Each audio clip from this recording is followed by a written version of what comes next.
Hello, everyone. Today we're going to talk about a man who hacked reality in such a way that if he were a video game character, the developers would have had to release a patch the next day to nerf him. I'm talking about Grigori Efimovich Rasputin. You probably know him from the Boney M song or as that guy with a 3-month beard and a look that seems to be scanning your browser history. But Rasputin wasn't just a living meme. He was the man who, unable to read or write, got into bed, metaphorically and literally according to the gossip of the time, with the most powerful family on the planet, the Romanovs. In a world of Tsars, Fabergé jewels, and rigid protocols, this Siberian peasant arrived smelling of goats and mysticism to turn the Russian Empire upside down. Was he a saint? Was he a demon? Or was he simply the luckiest and most charismatic guy of 1916? Get ready because this is Rasputin, the true final boss of history. From Siberia with Love. To understand this titan, we have to go to Pokrovskoye in the heart of Siberia. Imagine Siberia in the 19th century. It's basically like living inside an industrial freezer, but with wolves. Grigori was born in 1869 into a family of peasants. His childhood was, well, normal by Russian standards at the time, very cold, very hard work, and very religious. But Grigori was not a normal child. His neighbors said he had the gift, or at least something strange. It was said that he could tell who had stolen a horse just by looking into their eyes. At the age of 23, something clicked in his head. Instead of staying to plow the land for the rest of his life, he decided to go on a pilgrimage. He left his wife and 3 children with a simple, "I'll be back," and set off to travel around Russia. He joined a banned sect called the Wildest, whose philosophy was, to say the least, interesting. They believed that to attain God's grace, you first had to sin like there was no tomorrow. Their logic was, God loves to forgive, but if you don't sin, God has nothing to forgive, so you're not doing your job. Rasputin saw this and said, "This is my moment." He spent years traveling, without bathing because he said that cleanliness interfered with spirituality and gaining a reputation as a holy man. Imagine the smell, folks. It was a mysticism that could be smelled from 3 kilometers away. But in a Russia steeped in superstition, that smell of rancid holiness was just what high society was looking for. How to win over a Tsarina. Fast forward to 1905. St. Petersburg is the capital of luxury and drama. Tsar Nicholas II and Tsarina Alexandra have a problem that money can't solve. Their only son and heir to the throne, Alexei, has hemophilia. At that time, having hemophilia was basically like living with a countdown clock over your head. A simple bump on the knee caused internal bleeding that made the boys scream in pain for days. The Imperial doctors were in computer not responding mode. They didn't know what to do. And here comes our protagonist. A friend of a friend tells the Tsarina, "Hey, there's a guy from Siberia who they say can heal with his gaze." Alexandra, who was desperate and clinging to any straw, summoned him to the palace. Rasputin entered, saw the child suffering, sat down beside him, and began to tell him stories and pray. And this is where science and history look at each other strangely. The child recovered. How did he do it? Some say it was hypnosis, that he relaxed the child and that lowered his blood pressure. Others say that Rasputin simply told the doctors to stop giving him aspirin, which at that time was prescribed for everything. But surprise, surprise, aspirin is an anticoagulant. Be that as it may, for Alexandra, Rasputin was a miracle sent directly from heaven.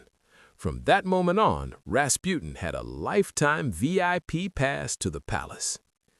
Influencer of all time.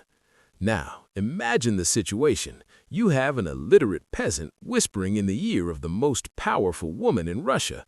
The nobles were furious.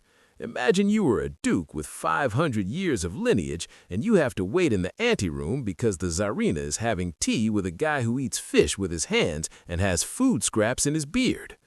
Rumors began to fly faster than a viral video.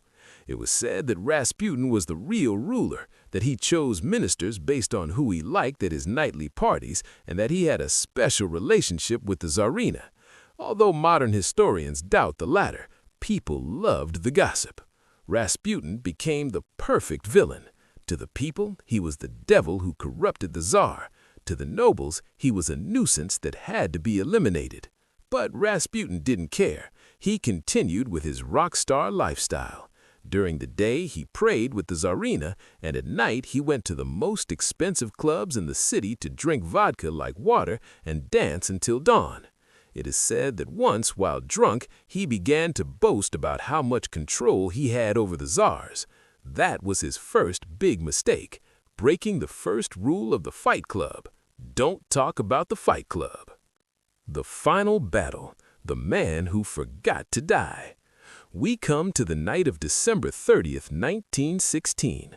A group of nobles, led by Prince Felix Yusupov, decided that Russia was not big enough for them and Rasputin's beard. They invited him to Yusupov's palace with the promise of a party. Rasputin, who never said no to a plan, accepted.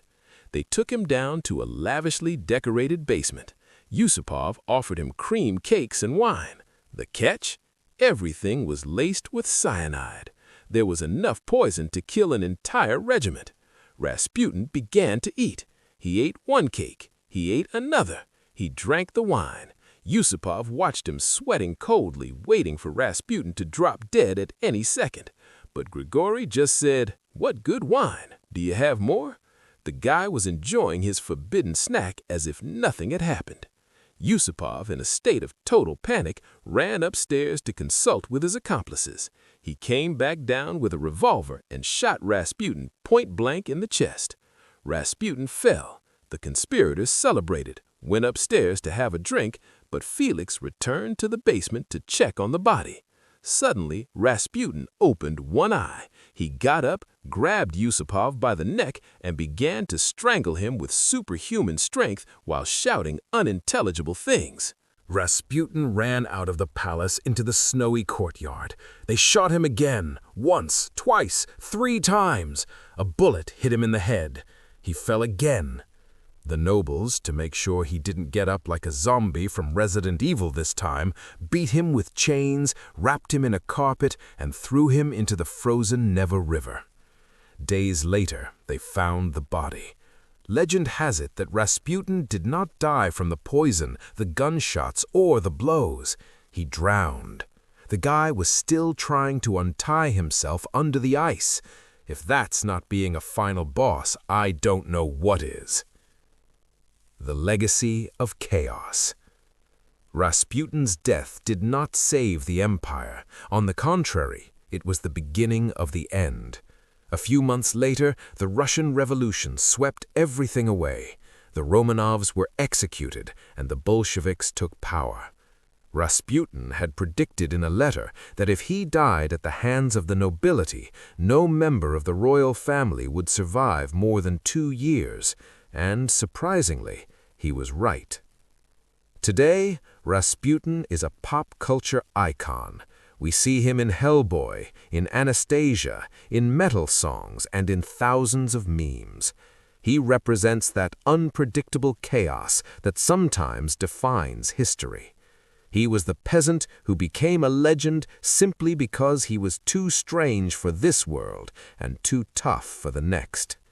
What do you think? Was he a mystic with real powers, or just the greatest con artist in history? Leave your comments below. Ring the bell if you don't want Rasputin to appear in your basement tonight, and see you in the next video to continue unearthing humanity's most absurd moments. Bye!